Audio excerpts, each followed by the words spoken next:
morning, good evening, wherever you may be. Today we are going to be talking about the progressive era and a lot of political movements and reforms that are going to take place in the context of the Gilded Age. So when we talk about the term progressivism, it has a lot of different meanings that are going to change over time. And so for our purposes, we're talking about progressivism in a specific era known as the Gilded Age, right? And so the focus of progressivism as a political movement is on problem solving. Comes from the belief that industrial and modern society was creating a lot of widespread problems, right? From the problems of the slums to work, poverty, alcohol, consumer safety, the role of women and minorities, child labor, you name it, right? A lot of this change creates a lot of problems. And so the progressives in this era are rooted in this idea of the Enlightenment and science, that any problem can be solved with enough technology and enough knowledge. And so their idea is that the government, the biggest tool, needs to take an active role in trying to fix the biggest problems, which are going to be the ones that we're going to talk about as we go forward. And so this comes from a belief that these programs will work.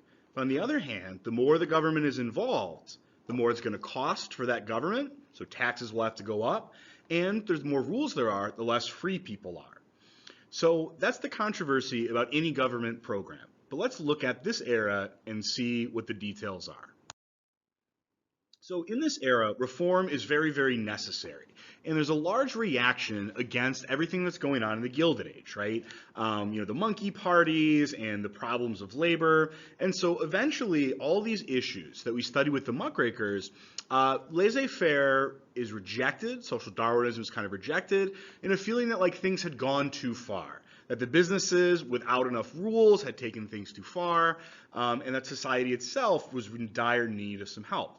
And so a lot of this comes from a reaction to the muckraker exposés, more stuff being known. And so the progressives basically look at kind of the scientific approach, new inventions, new technology, and they believe that anything now is possible with communication, with energy, with modern chemistry. And so they really believe that this is the time for America to change. And so if you want to look at kind of what people are thinking about at the start of this progressive change, this political cartoon is really going to sum it up for us. On the one hand, we have the monopoly, right? Very, very powerful, clad in armor, versus the ordinary American, the laborer, who is not riding the power of monopoly, but is riding poverty, whose only weapon is the strike against all the armor and weapons of kind of the wealthy. And so the need for reform is also covered in what the monopoly is using to fight. The subsidized press. A lot of the wealthy people, they controlled media outlets like newspapers, that they could put out whatever information they wanted. Corruption of the legislature. Widespread bribery that we looked at earlier in the unit. And so this idea is that kind of the seat at the table of power is only reserved for the very, very rich. In this case, kind of reserved for the capitalists, and these were some of the most prominent business people of the era. And so the spirit of reform is going to be summarized best by future President Theodore Roosevelt, who said, "Now it is very necessary that we should not flinch from seeing what is vile and debasing. There is filth on the floor, and it must be scraped up with the muckrake. And there are times and places where this service is the most needed of all the services that can be performed. There are in the body politic, economic, and social many and grave evils, and there is urgent necessity for the sternest war upon them. There should be relentless exposure of and attack upon every evil man, whether politician or businessman, every evil practice, whether in politics, business, or social life. I hail as a benefactor every writer or speaker, every man who on the platform or in a book, magazine, or newspaper with merciless severity makes such an attack, provided always that he is in his turn remembers that the attack is only of use if it is absolutely truthful." And so it's this idea that reform is necessary and that the people doing it are some of the most influential people in American society. And so the muckrakers, who we've read a few of, they tackle investigative journalism in a number of different topics, from child labor and corruption to exploitation of immigrants to the conditions of food and early pharmaceutical drugs, to crime, big businesses. And they're really out there exposing to America everything that has gone wrong since industrialization began. So just kind of a quick tour of some of these people. A really important woman was Ida Tarbell, who wrote a book called The History of the Standard Oil Company, in which she exposed kind of the danger of a monopoly and how that monopoly could use its power to run everybody else out of business and really like exploit consumers. And so her target was like the largest company in all of America. And she managed to take them down a notch just by looking at kind of the facts, investigating them and showing America.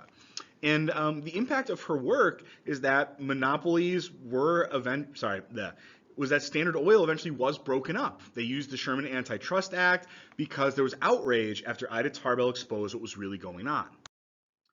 You guys read Jacob Reese, How the Other Half Lives, right? He exposed poverty in city slums, the situation for immigrants. But another fun fact about him is that he pioneered the use of flash photography. It was the only way to get good photographs of all those very, very dark slums that he writes about.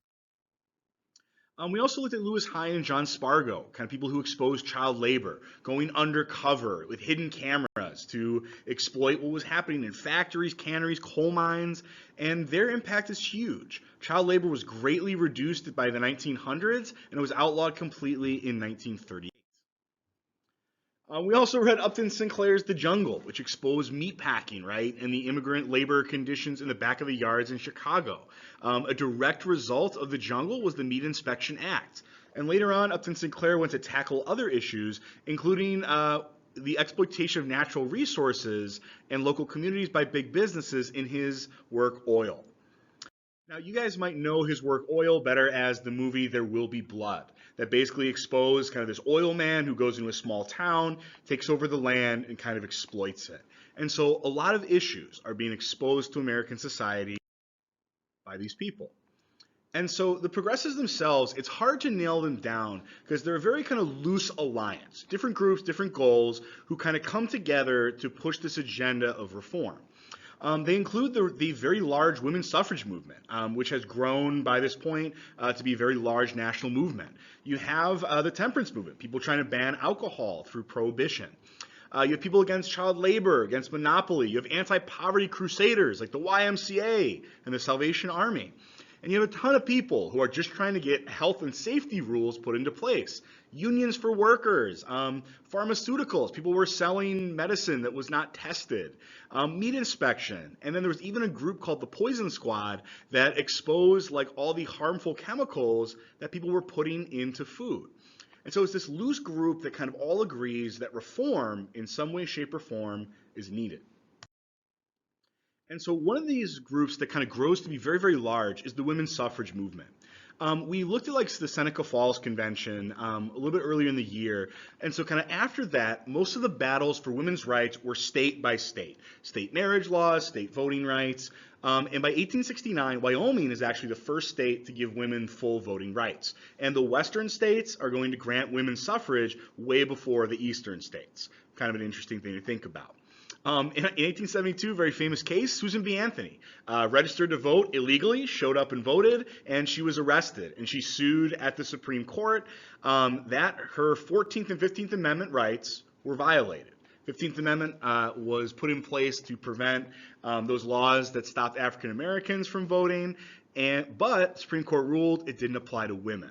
And so women have to keep their fight going. The Supreme Court does not help them. So by 1890, you have the NAWSA, the National American Women's Suffrage Association, becomes the largest group of suffragettes in America. And by 1913, they march on Washington, D.C. in a huge procession. And by 1920, they're going to win the right to vote in all of the states. But their tactics were a lot. They would sue in court. They would protest. They would march. Several of them staged hunger strikes. There were petitions. There were boycotts.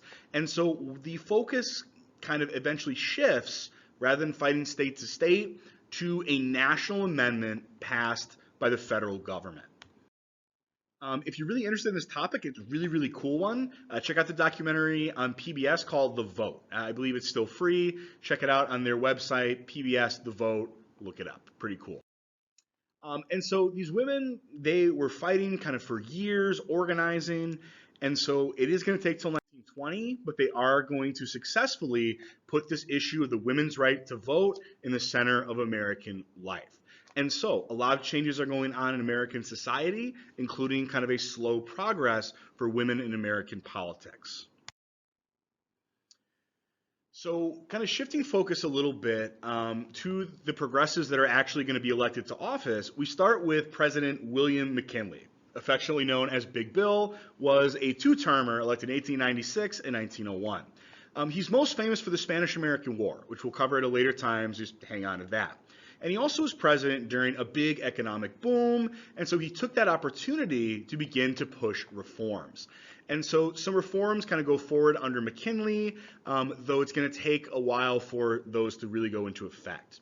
On the other hand, a lot of people looked at the progressives as potentially being big players in civil rights, in this idea of like kind of racial issues.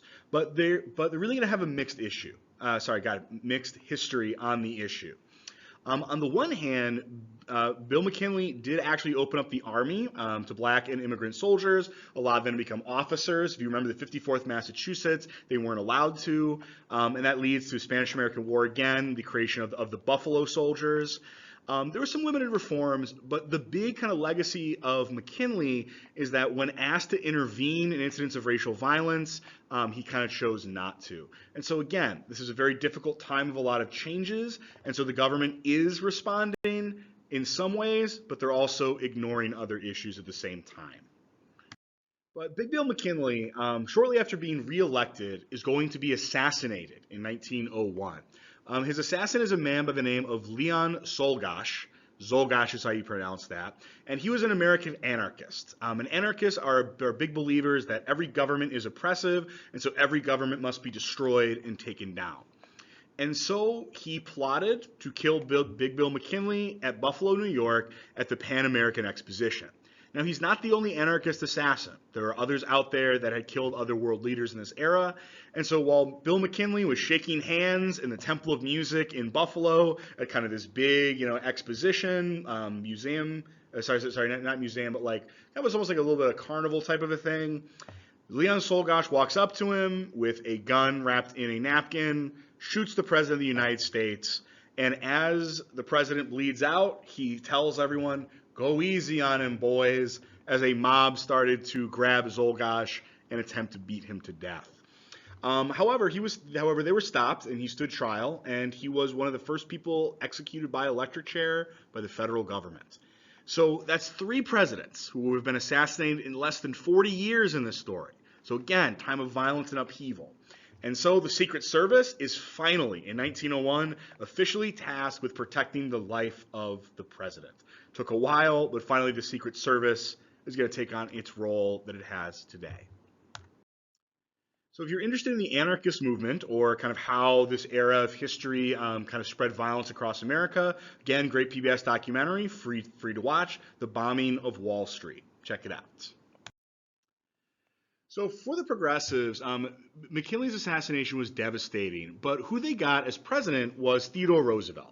He was a war veteran from the Spanish-American War. He was the youngest president at 42 years old. He was considered to be a progressive in the sense that we talked about earlier, and he was also known for his energy. He was determined to fix problems, do things now, and not wait. And so kind of the reforms that have been moving slowly are going to be pushed forward kind of very rapidly by Theodore Roosevelt. And so when Theodore Roosevelt kind of takes over from McKinley, he establishes his own political base. And he promises Americans a square deal. He says everyone's going to get a square deal. And that square deal has 3 C's: conservation, consumer protection, and the control of corporations. So let's dig a little bit deeper into the square deal that Roosevelt was offering the American people. The first one is pretty easy: conservation of natural beauty and natural resources. In 1906, the Antiquities Act is passed to preserve the national monuments and areas of natural beauty. And what this does is it helps us preserve things as historically significant, and it also created the national park system. If you've never been to a national park, I suggest you go to as many as you can in your lifetime. They're the most beautiful places in America. And so there was this fear in the Gilded Age that we might mine every mountain, we might develop every plot of land. And so we decided as a country that we needed to conserve some of this land for its natural beauty, for its nature, and for the habitats that it has. And so, again, you guys can still go see these. In my opinion, this is America's greatest idea. It's the best thing the American government has ever done.